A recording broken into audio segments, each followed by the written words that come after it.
Bismillahirrahmanirrahim. Hello, welcome back to my channel Chemistry Zone. Today we are discussing previous topic, that is spectroscopy. हमने last topic video में पढ़ा था कि हमारे पास spectroscopy क्या है, उसकी करेक्टरिस्टिक्स वगैरह सारी चीज़ें पढ़ी थी। रेडिएशंस के बारे में, इलेक्ट्रोमैग्नेटिक रेडिएशंस के बारे में पढ़ा था। तो चलें जी, आज हम इसकी टाइप की तरफ आते हैं कि हमारे पास स्पेक्ट्रोस्कोपी में कौन कौन सी स्पेक्ट्रोस्कोपी आ जाती है। हमारे पास सबसे पहले जो है बेसिक, जब स्पेक्ट्रोस्कोपी पढ़ेंगे तो उसकी बेसिक से स्टार्ट करते हैं, जो कि हमारे पास है माइक्रोवेव या रोटेशनल स्पेक्ट्रोस्कोपी। सिंपल लेके चलते हैं। हमारे पास माइक्रोवेव से हमें पता चल रहा है कि जो भी कोई भी रेडिएशंस हैं वो हमारे पास होंगी, तो वो कौन सी होंगी, वो माइक्रोवेव वाली होंगी। ठीक है। रोटेशनल का मतलब है कि हमने यहाँ पे रोटेशन के बारे में स्टडी करना है कि हमारे पास जब भी कोई लाइट पड़ती है किसी पार्टिकल पे, वो कैसे रोटेट करता है। ठीक है। लेट्स सपोज हमारे पास, मैं डायग्राम से पहले स्टार्ट करूँगी कि हमारे पास कोई भी रेडिएशन है जो कि हमारे पास फ्रीक्वेंसी 1 से है, वो किसी भी पार्टिकल पे पड़ रही है। ये हमारे पास H2 भी हो सकता है, कोई भी ऐसा पार्टिकल हो सकता है, सॉरी हमारे पास मॉलिक्यूल हो सकता है, पार्टिकल नहीं मॉलिक्यूल।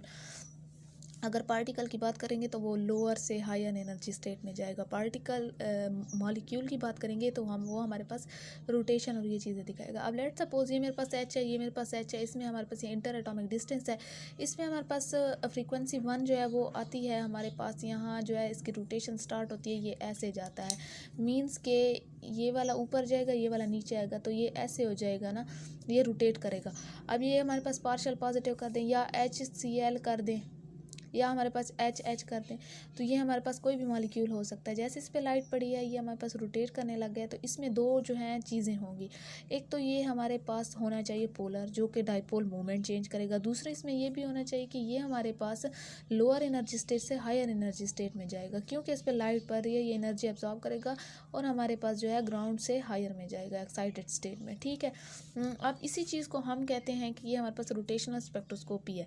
अब मैं कहूँ कि हमारे पास डेफिनेशन में क्या चीज़ आ जाती है कि रोटेशनल या माइक्रोवेव स्पेक्ट्रोस्कोपी एक ही चीज़ है, बस ये है कि यहाँ रेडिएशन के बेस पे नाम लिया गया और यहाँ हमारे पास जो है फिनोमिना, मीन्स कि हमारे पास रोटेशन हो रही है स्पेक्ट्रोस्कोपी या लाइट पड़ने की वजह से। Microwave rotational spectroscopy method that implies microwaves, हमारे पास वो कहते हैं कि जो भी रेडिएशंस आ रही हैं वो माइक्रोवेव रीजन में आ रही हैं। ठीक है।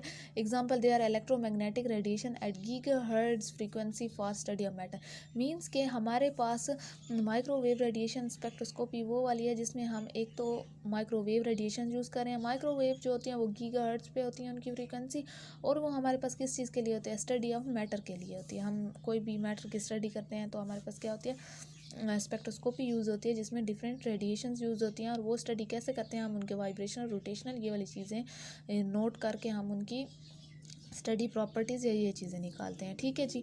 अब दूसरी हमारे पास डेफिनेशन आ जाती है कि हमारे पास microwave spectroscopy is technique use to study the interaction of molecules with microwaves. हमारे पास माइक्रोवेव स्पेक्ट्रोस्कोपी क्या है, एक ऐसी टेक्निक है जिसमें हम स्टडी ऑफ मैटर करते हैं या हम study of interaction of molecules with microwave. मैंने माइक्रोवेव की बात की है तो मैं कहूँगी कि हमारे पास ये इलेक्ट्रोमैग्नेटिक रेडिएशंस जो हैं वो किस चीज़ के साथ इंटरेक्ट करेंगे, वो कोई भी मॉलिक्यूल के साथ इंटरेक्ट करेंगे और हमारे पास रोटेशन शो करेंगे, और इसी स्टडी को मैं कहूँगी रोटेशनल स्पेक्ट्रोस्कोपी। चलें जी, इसके प्रिंसिपल पे आ जाते हैं। हमारे पास प्रिंसिपल क्या है, it is based on the principal that microwave radiation causes change in rotational energy levels of molecule and the absorption consequently occur at specific characteristic frequencies. Means के हमारे पास वो कहते हैं कि लेट सपोज, जैसे मैंने स्टार्ट में ये चीज़ बताई है, प्रिंसिपल ये होता है कि हमारे पास कोई भी माइक्रोवेव जो होती है, रेडिएशंस आती हैं, वो कॉज करती हैं चेंज किस चीज़ में, इनकी रोटेशन में। मींस कि ये रोटेशन में अगर एक टाइम ये ऐसी आ गई है, फिर से जो है ना ये रोटेट होना, ये देखें, ये जैसे मैंने कहा कि ये रोटेट होके ऐसे आ गए, तो ये दोबारा ऐसे रोटेट होगी, ये इस तरफ आ जाएगा, ये हमारे पास ऐसे बन जाएगा। तो ये कहते हैं कि हमारे पास जो है ये रोटेशन एनर्जी लेवल चेंज करती है, उनको हमारे पास रोटेट करवाती है, और हमारे पास एक स्पेसिफिक करेक्टरिस्टिक फ्रीक्वेंसी पे ही ये रेडिएशन जो ऊपर वाली है एब्जॉर्ब करता है। मींस कि हमारे पास जब इसकी और इसकी फ्रीक्वेंसी मैच होगी तब हमारे पास रेडिएशन एब्जॉर्ब होगी, ऐसे रेडिएशन एब्जॉर्ब नहीं होती हर किस्म की। ठीक है। तो वो कहते हैं कि जब करेक्टरिस्टिक फ्रीक्वेंसी एब्जॉर्ब होगी तभी हमारे पास रोटेशन होगी, और रोटेशन चेंज करने की वजह से हम स्टडी कर सकेंगे, और इसी को हम माइक्रोवेव या रोटेशनल स्पेक्ट्रोस्कोपी कहते हैं। हिस्ट्री की तरफ चलते हैं जी। हिस्ट्री देख लेते हैं। हिस्ट्री में हमारे पास क्या है, ये क्लीटन एंड विलियम कंस्ट्रक्टेड जो है उन्होंने एक स्पेक्ट्रोमीटर बनाया था, जिसकी बेस पे उन्होंने एक स्प्लिटिंग डायरेक्टली जो थी ना, स्प्लिटिंग को मीन्स कि हमारे पास किसी भी लाइट का स्प्लिट होना, उसे उन्होंने क्या किया था, डायरेक्टली स्टडी किया था। और बस यही हमारे पास स्पेक्ट्रोस्कोपी की जो थी स्टार्ट था या स्टडी हमारे पास थी। तो हमारे पास अब आती है, क्या आ जाता है, अब आती है वेव लेंथ रीजन जो है माइक्रो। वैसे ये वाली चीज़ नहीं है, लेकिन ये सिंपल सी है, चलिए जी ये भी पढ़ लेते हैं। एक्स्ट्रा चीज़ है ये, radiation with wave length in the excess of इतने 1000 micrometre is called microwave spectrum. इतने 0.7 से 1.5 माइक्रोमीटर जो है band is called inner and infrared region, and from 20 to 1000 band is far infrared. Near infrared जो करीब हो इंफ्रारेड के, और जो फार इंफ्रारेड होते हैं जो इंफ्रारेड रीजन से थोड़ा सा दूर हो। चलें जी, अब हमारे पास जो है एक्सप्लेनेशन की तरफ आ जाते हैं कि हमारे पास ये EWS जो है ये वो क्या चीज़ है। ये हमारे पास इलेक्ट्रोमैग्नेटिक रेडिएशंस हैं, या हम कह देते हैं माइक्रोवेव स्पेक्ट्रोस्कोपी। सॉरी, ये माइक्रोवेव स्पेक्ट्रोस्कोपी है, वो इलेक्ट्रोमैग्नेटिक रेडिएशंस के लिए EMR हम करते हैं शॉर्ट फॉर्म। ठीक है, तो हमारे पास microwave spectroscopy uses microwave radiations to measure the energies of rotational transitions transition for the molecules in gas phase. It accomplishes this through interaction of electric dipole movement of molecules with electromagnetic field of exciting microwave। वो कहते हैं कि हमारे पास जो ये microwave spectroscopy है, ये किस चीज़ की एनालिसिस करती है, स्टडी करती है कि हमारे पास रोटेशनल एनर्जी लेवल्स जो हैं वो चेंज हो रहे हैं, वो कॉन्टीन्यूसली रोटेशन हो रही है। मीन्स कि हमारे पास हॉरिजॉन्टल से जो है ना वर्टिकल में हमारे पास क्या हो रही है, चेंज हो रही है। ये लेट सपोज ये हमारे पास मॉलिक्यूल है, ये ऐसे रोटेट कर रहा है, तो थोड़ी देर के बाद ये कैसे होगा, ये इस तरह आ जाएगा। फिर ये ऐसे रोटेट करेगा हमारे पास, तो थोड़ी देर के बाद ये किस तरह हो जाएगा, ये इस तरह हो जाएगा। तो ये कंटिन्यूसली हमारे पास रोटेशन हो रही है, इस पे जैसे रेडिएशंस पड़ेंगी। तो वो कहते हैं कि हमारे पास जैसे इसकी रेडिएशंस होंगी, इनमें ये चीज़ है कि हमारे पास एक स्पेसिफिक बात ये की गई है कि ये गैस फेज़ में होगा।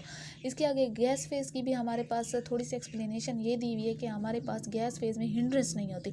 मीन्स के गैस मॉलिक्यूल्स इतने दूर दूर होते हैं कि उनकी रोटेशन करवाना आसान होता है। अगर हम सॉलिड और लिक्विड की बात करें तो उसमें हमारे पास क्या होते हैं कि मॉलिक्यूल्स जो होते हैं वो सॉलिड फॉर्म में, ये देखें ना, ये हमारे पास मॉलिक्यूल्स जो हैं क्वेंच्ड हैं। मीन्स के हमारे पास मॉलिक्यूल्स जकड़े हुए हैं। अगर जकड़े हुए हैं तो उनके पास इतनी एनर्जी नहीं होगी, इतना उनके पास स्पेस ही नहीं होगी कि वो इजीली रोटेट कर सकें। तो इसीलिए हमारे पास यहाँ बात की गई है कि गैस फेज में ही ये होता है। It accomplish this through interaction of electric dipole movement of molecules with electromagnetic field of exciting microwave. वो कहते हैं कि ये हमारे पास किस तरीके से आता है या अकॉम्प्लिश होता है कि ये इलेक्ट्रिक डाइपोल मूवमेंट जो है ना, उसका चेंज होना, उसका किस चीज़ की बेस पे चेंज होना है, जब इलेक्ट्रोमैग्नेटिक फील्ड जो है वो होती है। मींस के एक सिंपल वर्ड्स में ये चीज़ मैं आपको समझा दूं कि हमारे पास जो है मॉलिक्यूल चेंज हो रहा है। ठीक है, अब हमारे पास मॉलिक्यूल चेंज हो रहा है तो इसकी एक अपनी फील्ड क्रिएट होगी, जो कि हमारे पास इस इलेक्ट्रोमैग्नेटिक फील्ड की जो है फ्रीक्वेंसी से मैच करेगी इसकी फ्रीक्वेंसी, या इसकी इलेक्ट्रोमैग्नेटिक फील्ड जो है इसकी इलेक्ट्रोमैग्नेटिक फील्ड के साथ इंटरेक्ट करेगी, जो डाइपोल मूवमेंट से क्रिएट होगी, और हमारे पास ये फ्रीक्वेंसी सॉरी ये जो रेडिएशन है ये एब्जॉर्ब होगी इसमें, और रोटेशन स्टार्ट हो जाएगी। और हम इसी को क्या कहते हैं कि interaction of molecules with the electromagnetic radiation, that is accomplished by the interaction of electric dipole movement of molecule. ठीक है, या by accomplished by the induced in dipole movement, या सॉरी ऐसे कह दें कि हमारे पास जो है डाइपोल मूवमेंट जैसे आएगा, किस चीज़ की बेस पे आएगा, रोटेशन की वजह से आएगा, जो हमारे पास इलेक्ट्रोमैग्नेटिक रेडिएशन की वजह से चेंज होगी। अब लाइन को जिस तरीके से भी लिखे, कान को जिस तरीके से भी पकड़ें, बात एक ही है। ठीक है, अब हमारे पास आती है कि rotational spectroscopy is only really practical in gas phase. वही बात है ऊपर वाली के गैस फेज में होती है, क्योंकि रोटेशनल मोशन जो होता है वो क्वांटाइज्ड होता है। लेकिन अगर हम बात करें कि लिक्विड और सॉलिड की, तो हमारे पास क्या होगा, यूजली क्वेंच्ड। मीन्स कि हमारे पास वो इतने ज़्यादा करीब होते हैं, इतने ज़्यादा सॉलिड फॉर्म में होते हैं कि उनके पास कोल्यूशन, उनकी जो होती है रोटेशन जो है वो करने का हमें मौका ही नहीं मिलता। मीन्स कि उनमें कोल्यूशन बहुत ज़्यादा होती है, वो एक दूसरे के बहुत पास होते हैं। ठीक है, लिक्विड की बात कर लें, या हमारे पास हिंड्रेंस बहुत ज़्यादा होती है। Due to rotation of charge molecules induced electric dipole is produced with which interact with electric field component of microwave। वही बात है, हमारे पास रोटेशन होगी किसी भी चार्ज मॉलिक्यूल की। मीन चार्ज का मतलब ये है कि हमारे पास दो पोल्स, ये पॉजिटिव एंड कर दें, पार्शल पॉजिटिव पार्शल नेगेटिव, जैसे HCl है, ये पार्शल नेगेटिव होता है और ये पार्शल, तो ये हमारे पास क्या कहते हैं, electric molecule induce electric field.